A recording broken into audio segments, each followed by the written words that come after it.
तो दोस्तों क्या आपको भी 28,000 की प्राइस रेंज में वीवो के Y04 को परचेज करना चाहिए या फिर इसे स्किप कर देना चाहिए। तो दोस्तों इस छोटी सी वीडियो में आपकी सारी कंफ्यूजन दूर करने वाला हूं। वीडियो शुरू करने से पहले आपसे छोटी सी गुजारिश है, अगर वीडियो आपको कहीं से भी हेल्पफुल लगे वीडियो को लाइक करके मोटिवेट कर सकते हैं। अगर आप टिकटॉक पर वीडियो देख रहे हैं तो वीडियो को रीपोस्ट लाजमी कीजिएगा। अगर आप फेसबुक पर वीडियो देख रहे हैं तो वीडियो को अपने दोस्तों के साथ जरूर शेयर कीजिएगा। तो दोस्तों सबसे पहले हम डिस्प्ले से ही स्टार्ट ले लेते हैं। वीवो के Y04 में एक IPS LCD दी गई है, साथ में 720 पिक्सल की रेजोल्यूशन है और साथ में 90 हर्ट्ज का रिफ्रेश रेट दिया गया है और फ्रंट पर नॉच दी गई है। तो दोस्तों कैमरास की बात की जिसमें 13 मेगापिक्सल ड्यूल कैमरा सेटअप दिया गया है।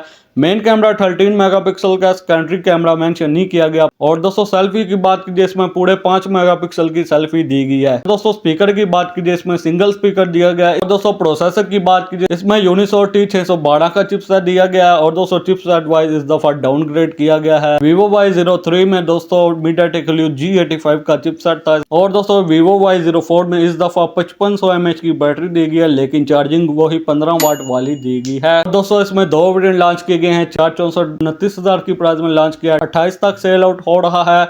और जो 4128 वाला वेरिएंट है वो 32,000 तक लॉन्च किया गया है, वो मार्केट में 31,000 तक सेल आउट हो रहा है। तो सिर्फ बैटरी ही बढ़ाई गई है 500 mAh। दूसरे स्मार्टफोन में 5000 mAh की बैटरी दी गई है और इसमें 5500 mAh की बैटरी दी गई है, लेकिन वहीं पर चार्जिंग में डाउनग्रेड कर दिया है, 15 वाट की चार्जिंग दी गई है।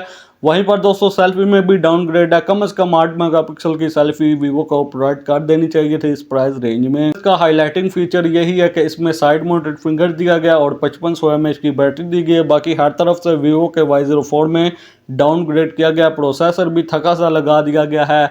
IPS LCD और साल में 720 पिक्सल की रेजोल्यूशन दी गई और फ्रंट पर नॉच भी प्रोवाइड कर दी गई है। तो दोस्तों फाइनल ओपिनियन की बात कीजिए कि आपको वीवो का Y04 की जानिब जाना चाहिए, तो दोस्तों मैं आपको वीवो का Y04 बिल्कुल भी रिकमेंड नहीं करता। आप 29,000 की प्राइस रेंज में Itel S25 की जानिब जा सकते हैं, जो कि 6GB रैम 128 वाला वेरिएंट है। तो दोस्तों अगर आप Itel की जानिब नहीं जाना चाहते तो आप पोको C75 की जानिब जा सकते हैं। उसमें डिस्प्ले भी IPS है और 720 पिक्सल की रेजोल्यूशन है, लेकिन वहीं पर स्टोरेज को इंक्रीज किया गया, 8GB रैम और 256GB की स्टोरेज दी गई है और उसमें MediaTek Helio G81 अल्ट्रा का चिपसेट, बैक पर 50 मेगापिक्सल कैमरा सेटअप है, 5000 mAh की बैटरी है और साथ में 33 वाट की फास्ट चार्जिंग पोको C75 में दी गई है।